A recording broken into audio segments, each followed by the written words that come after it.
The response to that video I posted recently where I shared that my late grandfather was one of the 110,000 people who signed the anti-gay marriage petition here in Maryland has been overwhelmingly positive, and I want to thank you guys for being so supportive and for sharing yourselves with me as I shared some of myself with you. And it was a pretty personal video, and it seems like most people reacted favorably to it and shared their feelings of support with me, and I can't tell you how much I appreciate that.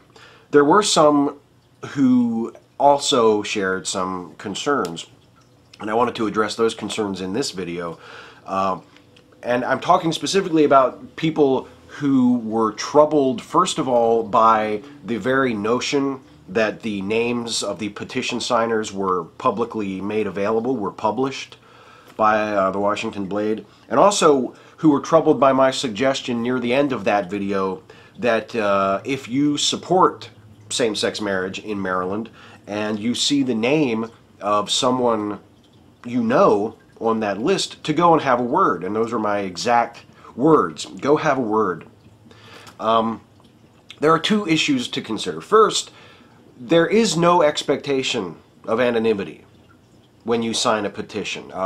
When you go on election day to vote, you have an expectation of anonymity. Your vote is anonymous. No one watches you vote. You don't have to sign your ballot. But signing a petition is not like that. When you sign a petition, you write down your name and you write down your address. And that's there. And it has to be there in order for the election board to verify that it's a valid signature and that you are a real person signing that petition and you're not just someone writing someone's name and someone's address. That's why it has to be there.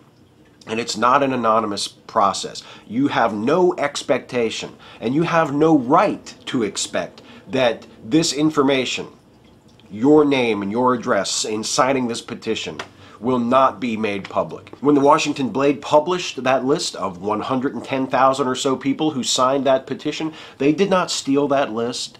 They did not gain it by some illegal or nefarious means. They put in a request with the Maryland Board of Elections, and the Board of Elections gave them that list. They were rightly provided with that list of names, which they then published, which they had every right to do.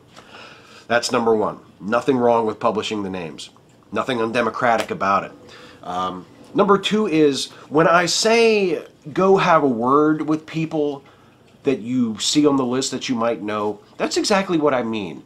I don't mean take the list of everybody in your hometown who signed the petition and go knocking on their doors and bothering them. I don't mean go and find people that aren't known to you personally and start harassing them. The word harassment came up repeatedly among people who had this concern in the comments to my previous video. I'm not saying to go harass people. I'm not saying to go intimidate people. The list of names was not published, I believe, to encourage harassment or intimidation. It was published so that you would know which of your neighbors signed that petition, so that you would then be able to go and start a conversation with those people. Starting a conversation is not intimidation. Starting a conversation is not harassment. Here's how I imagine it going. Let's say you have a grandfather who isn't dead who signed the petition. You go to your grandfather's house, you knock on the door, he answers the door, he says, "Oh, how lovely to see you, my beautiful grandchild." Let's assume that your grandparent and you have a very close relationship.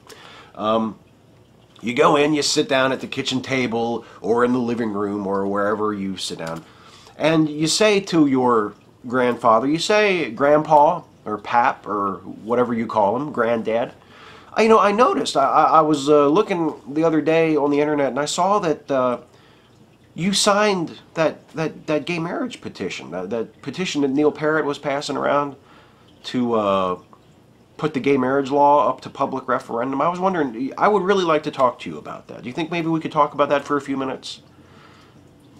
Now, I do not really see how any calm, rational person could interpret that as an attack, as a means of intimidation, as a form of harassment.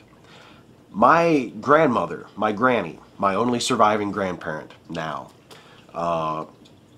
and I have conversations like that all the time. We don't agree on everything. We agree on a lot of things. We agree on more things than you might expect if you take me and you take a stereotypical version of like an 80-year-old woman. She agrees with me on a lot more things than you might expect if you didn't know her. But not everything. We have conversations like this all the time. And I have never, for one moment in any of those conversations, ceased to love my grandmother, to respect my grandmother. When my pap was alive, my other grandfather, the grandfather I was close to, the grandfather who died years before he had a chance to sign the gay marriage petition, Granny's husband, he and I had conversations, again, constantly, adversarial conversations, where we would disagree about something and we would argue. We always came back together at the end. We always still loved and respected each other at the end. This idea that you can't challenge someone's beliefs, or that you can't argue with them in a respectful, friendly way, is complete bullshit. And it's one of the things I think that is wrong with our culture as it stands today, and is wrong with, is what is making it so difficult to improve things in this culture. Because any sort of disagreement is automatically seen as an attack. This is why Christians, not all Christians to be sure, not even most Christians in my experience, but a small but incredibly vocal, hysterical minority of Christians in the United States think of themselves as being persecuted, when in fact they are members of one of the least persecuted groups of people in the history of human civilization. They are American Christians. And many of them are white, male, heterosexual American Christians. That is a very exclusive group. That is a very exclusive group of people that I would argue for being the least persecuted demographic of humanity that has ever existed. And there are lots of people in that group who feel that they are being persecuted. And why?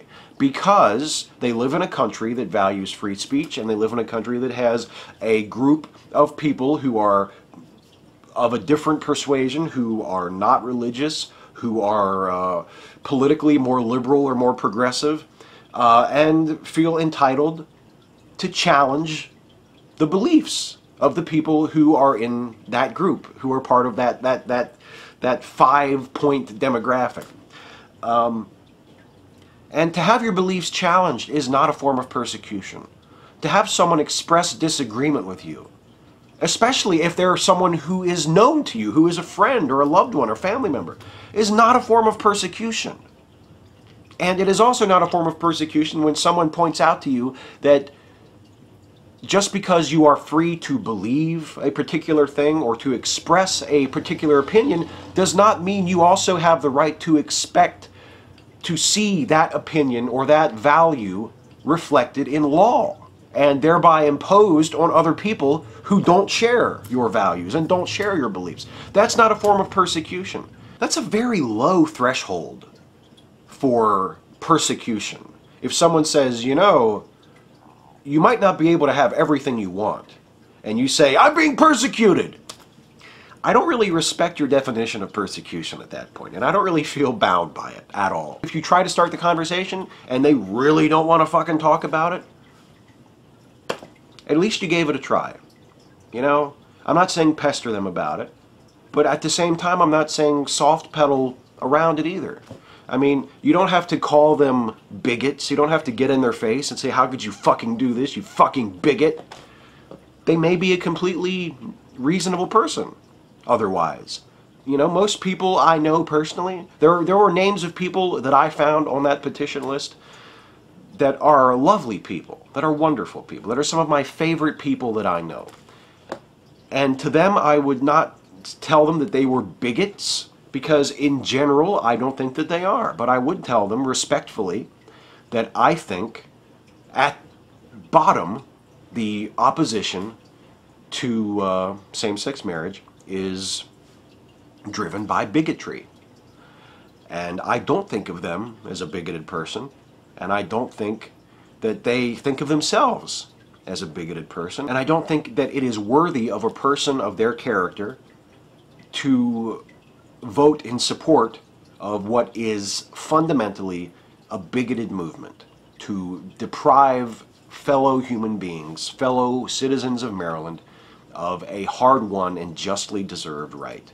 That's what I would say. I would make it clear that I don't think it makes them a horrible person. It doesn't mean I don't like them anymore. It doesn't mean we can't still be friends. It doesn't mean I'm not going to come to the family functions anymore. Nothing like that. Just, let's talk about this. Tell me if you think I'm wrong, tell me why I'm wrong. If you sign that petition and you're convicted that legalizing same-sex marriage would be a devastating thing, would be a terrible setback for the state of Maryland, persuade me. Tell me, why do you think that? And then allow me to tell you why I think you're wrong, and why I think it's imperative that you vote to uphold the same-sex marriage law. Why I think that there is not a single morally defensible reason for opposing it. That's what I would do. No need to raise your voice, no need to throw insults, no need to denigrate or demean. Just have a conversation. A friendly, respectful conversation where you forthrightly make your arguments and you listen to theirs. And who knows, you might persuade some people. You might not persuade anybody. But at least you've had a conversation about something important.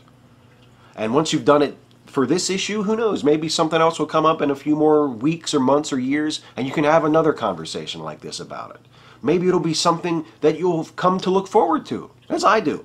It'll be a way of sharing your viewpoint with someone who disagrees with you in a personal and intimate way, and of hearing opposing viewpoints from other people and being able to respond, and you'll be able to understand each other. Even if you don't always persuade them and they don't always persuade you, at least you'll be sharing your viewpoints. At least you'll be reaching an understanding.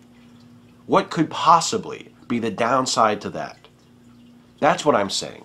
Have a conversation. Have a word. Don't harass. Don't bully. Have a word.